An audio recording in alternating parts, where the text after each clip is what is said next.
लहान असो, मोठा असो, गरीब असो, श्रीमंत असो, भाऊंनी हाक मारल्यानंतर भाऊ थांबलेच पाहिजे. विकासाकडे लक्ष देणार मतदार फक्त एवढंच तुम्हाला सांगतो. कारण की जे भाऊनी पूर्वमध्ये जे काम केले ते आजपर्यंत कोणी केलं नाही. चर्चित तर राहुल भाऊंचंच नाव आहे पूर्ण नाशिकभर. नाशिक पूर्वमध्ये तरी राहुल भाऊच डिकले.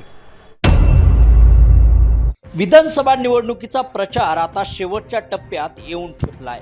नाशिक पूर्व मतदारसंघात महायुतीचे उमेदवार विद्यमान आमदार राहुल ढिकले यांनी प्रचारात जोरदार आघाडी घेतली आहे. त्यांच्या प्रचार रॅलीत तरुण, महिला, ज्येष्ठ नागरिक मोठ्या संख्येने सहभागी होत आहेत. राहुल ढिकलेंच्या प्रचार रॅलीतील गर्दी बघता विरोधकांच्या पायाखालची जमीन सरकली आहे. सर्व स्तरातून राहुल ढिकले यांना चांगला पाठिंबा मिळतोय. त्यांनी त्यांच्या कार्यकाळात अनेक विकास कामं केली आहेत. त्यामुळेच नागरिक त्यांच्या बाजूने ठामपणे उभे दिसत आहेत. राहुल भाऊ हे आमचे लहानपणापासून बरोबर राहिलेले आणि सर्वांना समजून घेणारे व सर्वांना मिळून मिसळून राहणारे एक व्यक्तिमत्व आहे.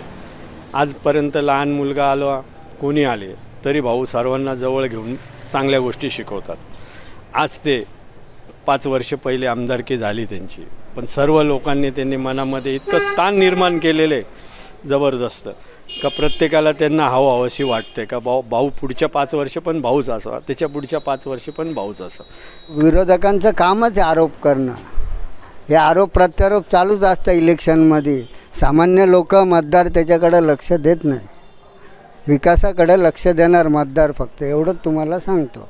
एकंदरीत नाशिक पूर्व मतदारसंघामध्ये काय चित्र आहे? नाशिकचं जर पाहायला गेलं ना तर भाऊसारखा कार्यकर्ता कोणी नाही, उमेदवार नाही. कारण की जे भाऊनी पूर्वमध्ये जे काम केले ते आजपर्यंत कोणी केलं नाही.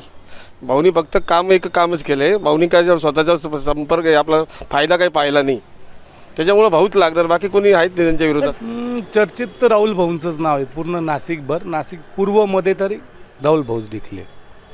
कशाच्या जोरावर येऊ शकतं? जनसंपर्क या जोरावर व्यक्तीचं काम दिसते. तुम्ही 11th आवरला कधी पण कॉल करा, राहुल भाऊ कॉल उचलणार. इवन मंत्रालयात असले तरी काय रे, काय काम आहे तुझं, तेवढं काम ते करतात. त्याच्यामुळे त्या जनसंपर्काच्या अगेन्स्ट यूथ तर त्यांच्यासोबतच आहे सगळं.